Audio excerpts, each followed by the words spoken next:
It's a very interesting subject matter, legislative supremacy. We're talking again in the legal world, so please don't confuse that with anything to do with spirituality and God or your creator.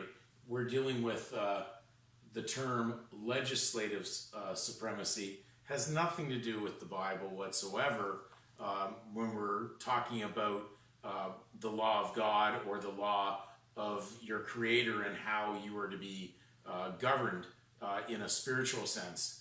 In the legal world, everything is completely opposite. And so when we're looking at it, we have to really start to understand the power that the legal system has.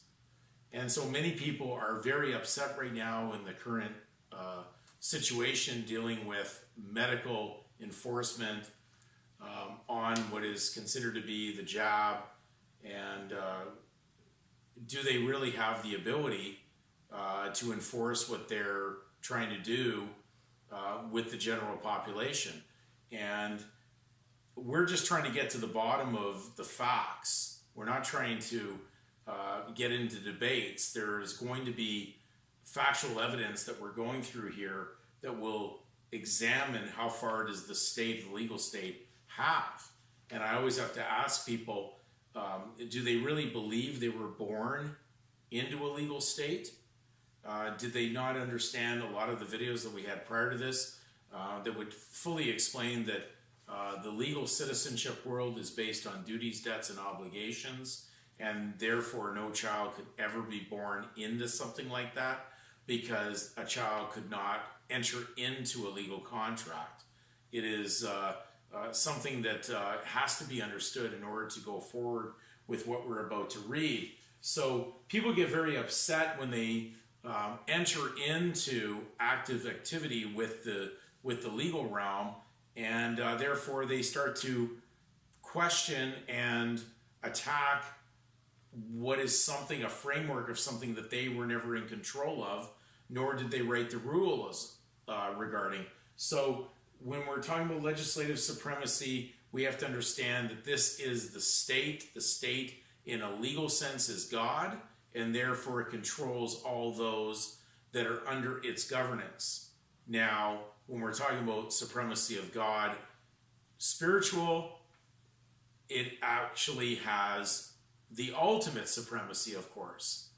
But when we're talking about legal, you've removed yourself from the supremacy of God and entered into something that is contrary, and therefore there are ramifications for doing such an act.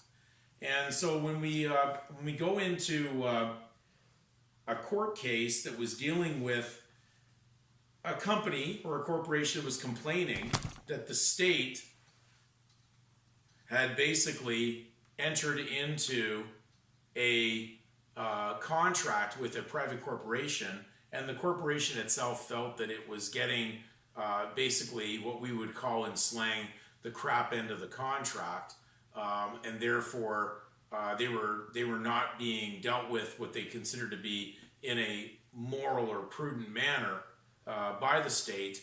A Supreme Court justice in Canada made a comment on this, and we're reading out of basically a bulletin from the Fraser Research Institute, and it was entitled "Canceling Contracts: The Power of Governments to Unilaterally Alter Agreements."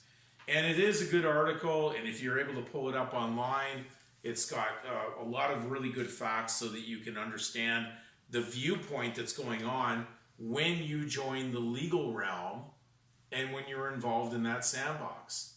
So therefore, there should be no misunderstanding when you're being told the rules that go with joining something that is legal, not spiritual. So remember, you're not born legal. You are a spiritual creation of God in physical form, but you have nothing to do with what is legal. We walk into legal and we acquire legal rights based on a participation as a member of a legal realm or a legal association. We in no way have control over those legal rights because those things are, again, they're granted, and be careful what you take for granted. So In this case that was mentioned in this article, the unique statement should be well taken into consideration. As Mr. Justice Riddell of the Ontario High Court of Justice stated in the case that was dealing with the state controlling a contract and what they could do, it said the legislature within its jurisdiction can do everything that is not naturally impossible and is restrained by no rule, human or divine. If it be that the plaintiffs acquired any rights, you're talking about legal rights, which I am far from finding, the legislature had the power to take them away. The prohibition, thou shalt not steal, has no legal force upon the sovereign body. So they are clearly telling you that when you enter into the concept of legal, you are not in control, and the legal state and those that write the legislation control that. They have eminent domain to do whatever they please. So if you think you can control the legal realm, then that is why you're very upset right now with finding out that the legal body that you're using, which is that legal surname that is assigned on to all legal participants that must consent to the use of it in order to participate in it and act as surety for it, are therefore under the control of the legal state. They can tell them what to do with it. Therefore, it is not your legal body in the construct of operating as a legal member. And that's why it's able to dictate like a dictator and control. So therefore, when we're talking about the monetary commercial world that is operating out there in the legal system, that system is on its own, controlling and running its own rules. You do not have a say. You may think you do, but in no possible way could you tell a club that you have actually only a situation of becoming a member based on a misconception of belief, that you could possibly think you could control that. And therefore we have to be concerned about what we believe and what we're doing when we're operating, because operation in that legal world is based on consent and taking on all the ramification that goes with it. That means duties, debts, and obligations. So whether you like it or not, the rules apply.